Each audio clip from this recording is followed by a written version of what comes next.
Det var dagen, hvor frygten fik sit indtog i dansk politik, i amerikansk politik og i verdenspolitik.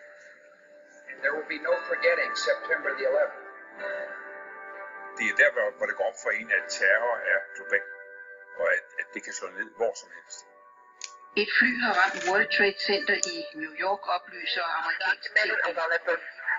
Hold on 1 second, please. I'm gonna die, aren't I? No. Say I'm gonna die. Say your prayers. Det var en forfærdelig dag. Dybt ulykkelig og ubeskrevet. Uvildt og forfærdelig dag. It's so hot. I'm burning up. En dag, der skriver historie, en verdenshistorie, som bliver uforglemmelig, som er en månelanding, et Kennedy-mord. To hunt down and to find those folks who committed this act.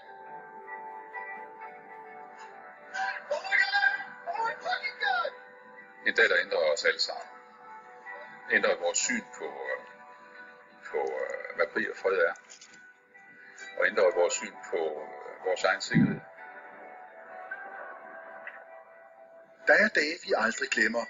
Dage, hvor vi husker, hvor vi var og hvad vi lavede. En af de dage er 11. september 2001.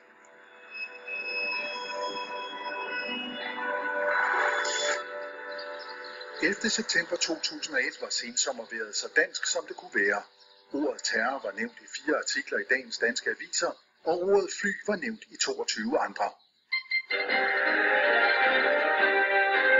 Det skal være slut med at overvåge borgere, der er mistænkt for at snyde det offentlige, siger Indenrigsministeriet. Men en rådmand, der arbejder med sagerne i hverdagen, er uenig. Stortingsvalget i Norge er endt med et politisk kludetæppe, men foreløbig er statsministeren den samme. Det startede jo som en helt normal dag, hvor alting bare var en normal september eftermiddag. Herfra i eftermiddag, så er det nord og nordvest, til dels også Østjylland og centrale dele af Jylland, som får overskyet vejr og regn, mens der endnu kan være lidt solstrejf flere andre steder i landet. En jævn nordvestenvind og en 15-16. En ganske normal statsministerdag i en ganske normal uge, der skulle holdes ministermøde, der skulle holdes en række udvalgsmøder. Forberedelserne var allerede i gang til åbningstale, til finanslovsdebat. Der er ikke den obligatoriske kop kaffe, summe lidt rundt, begynder at danne sig et billede af, hvad der skulle være morgendagens lederemner i avisen. Jeg havde ansvar for politikens ledere. Sker der mig noget spændende i dag, vi skal perspektivere til i morgen, noget vi skal skrive om? Jeg havde en frokostgæst, som jeg sad og diskuterede vores arbejde med, og jeg skulle til en sammenkomst på en ambassade senere på dagen. Jeg var stået sådan forholdsvis tidligt op og havde pakket min kuffert. Jeg havde planer om at tage bussen fra bunden af World Trade Centeret ud til lufthavnen. Jeg skulle på ferie i Danmark i et par uger.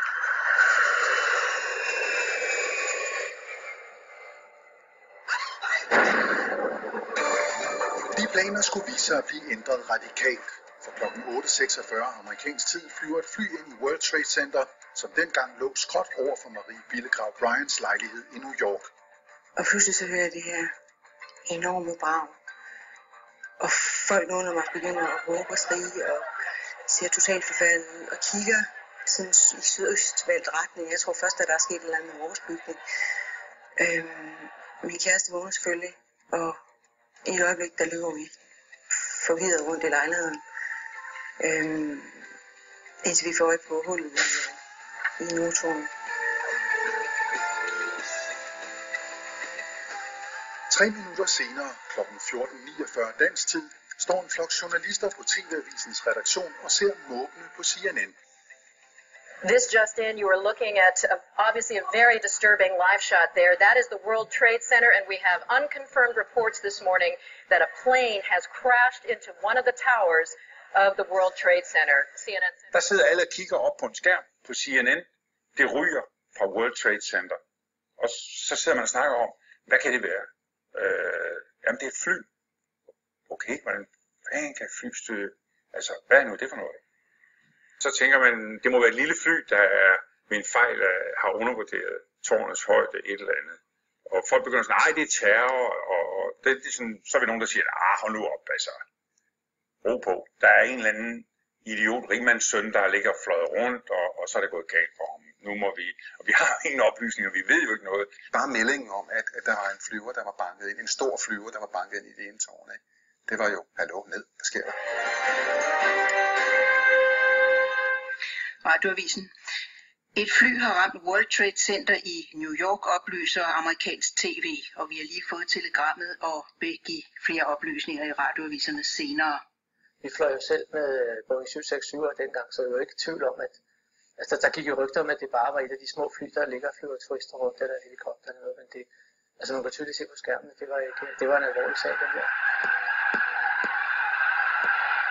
Jeg går den eftermiddag tidligt ind og tænder, som jeg plejer for CNN, for lige at få det sidste nye fra USA. Og kan ikke helt forstå, at der er et billede, der hele tiden fokuserer på World Trade Center, og ud af det ene tårn er røg. Jeg tror, at din overgang det er en fiktion. Indtil min ministersekretær og leder af mit ministersekretariat, Pulling Lau, ringer og siger, det er terrorangreb, der er fundet sted. Jeg siger med det samme til hende, bed Johnny, min ministerchauffør, om at hente mig så hurtigt som muligt. Og fra det tidspunkt går min egen indre målrettede tankegang i gang om, hvad skal der så ske? Hvis det der er terrorangreb, hvad skal jeg så som landets statsminister foretage mig? Hvad skal jeg sætte i gang? Godt 20 minutter senere får Marie Billegrav Bryan den næste skræmmende oplevelse den dag. På det tidspunkt, der sidder jeg og ser CNN og ser jo, hvad alle andre folk, der ser CNN live, ser.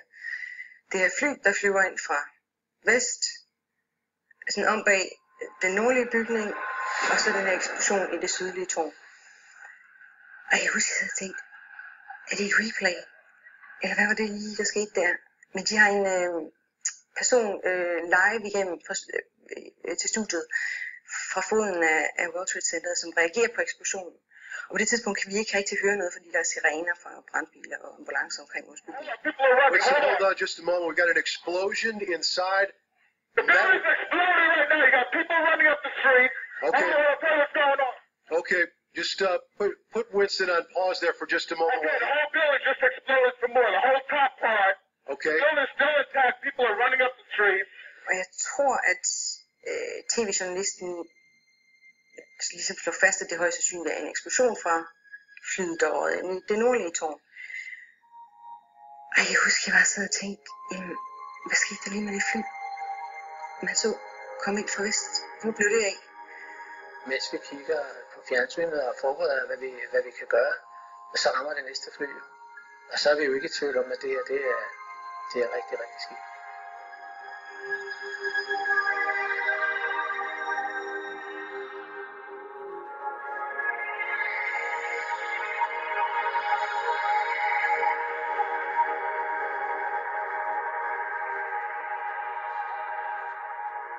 Jeg tror, det går et minut eller sådan noget, før at det kommer frem, at det er et fly nummer 2, ikke, der er været inde i det sydlige tårn. Og jeg løber ind til min kæreste, der står på et af vores østvendte værelser, og kigger på World Trade Center og snakker i telefon med sin wolfcam. Og jeg råber bare, sydtårnet er blevet ramt af et andet fly. Og han kigger på mig, som om at jeg er totalt forstyrret, og forsøger at berolige mig med, at han jo selv har set eksplosionen ske for anden af sig. Jeg kan jo så bare tilføje, at jeg lige har set et fly nummer 2 flyve ind fra vest. Og jeg tror, at nordtårnet ligesom skyggede, så han kunne ikke se flyet, der røg ind. Og så går der totalt panik i os, altså vi løber rundt.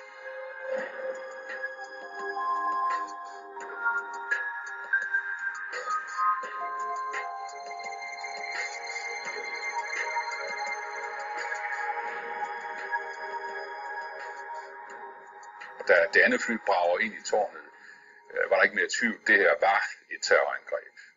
Mine værste anelser havde nu vist sig at holde stik. Rundt om på landets nyhedsredaktioner gør man sig klar til at ændre radikalt på dagens historier. I det øjeblik, der er 2 fly, så er man jo godt klar over, også når man arbejder på en redaktion, hvor alt handler om politik og værdier, og det hele er gearet mod, hvad er for alvor nyt, også i verden. Der ved man jo, det her, ikke? Det ændrer alt. Altså, den store supermagt er ramt i sit hjerte. Ukendte fjender har været i stand til at styre fly ind i 2 skyskraber, symbolet på USA's almagt i verden. Større bliver det sådan set ikke. Vi sidder jo og kigger på skærm. Vi ser jo, der kommer så det der kæmpe eksplosion. Og der sidder der så en cool redaktør, og han siger bare sådan helt nordjysk tørt, det er fandme terror, vi går på. Der er dage, hvor verden går i stå, hvor alles øjne rettes mod det samme punkt, hvor en begivenhed forbinder menneskeheden, hvor samme følelse, samme usikkerhed og afmagt er fælles eje. Gårsdagens amerikanske apokalypse var en af de dage.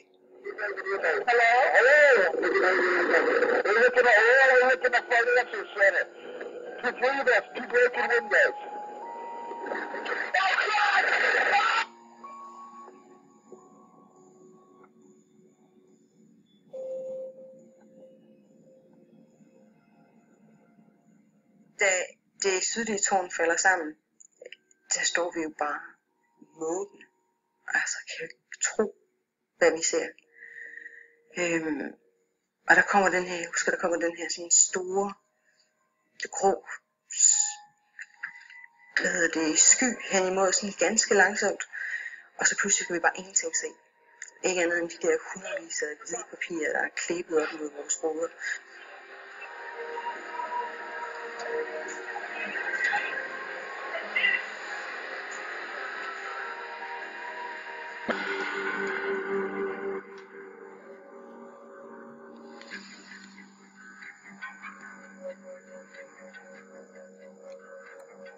Jeg tænker, så vidt jeg husker, hele tiden på, at efter det første tårn er faldet, ikke?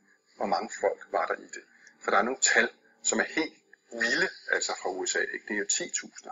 Jeg tror, jeg ender med at skrive i min artikel, at det er arbejdspladser for op til 50.000 mennesker i de 2 tårne. Måske var det 30.000, men der er nogle tal.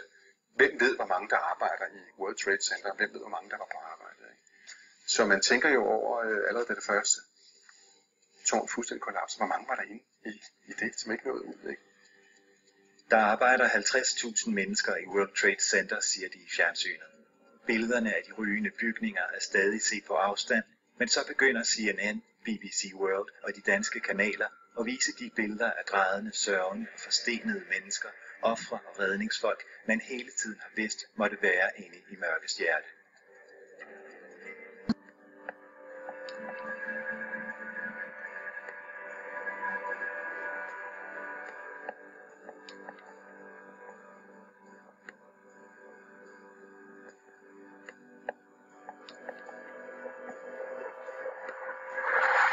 There's people jumping out of windows. I've seen at least 14 people jumping out of windows.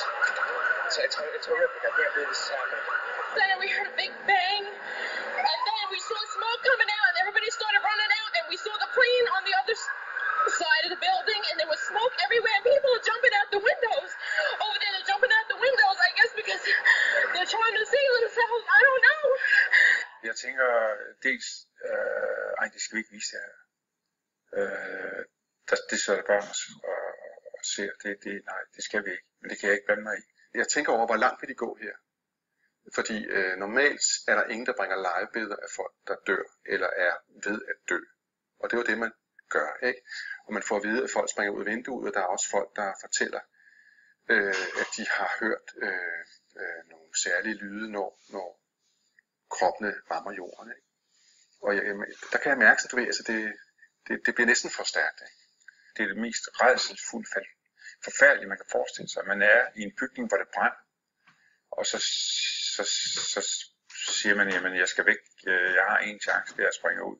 Det vil så være et totalt mirakel, hvis jeg overlever op fra den højde der. Altså man ser bare, det er jo total desperation, det er virkelig forfærdeligt. Det er verdens mægtigste magt, der bliver angrebet i hjertet på det nationale stolte symbol. Det er fuldstændig uacceptabelt. Og her ser vi så det andet tårn stødt sammen på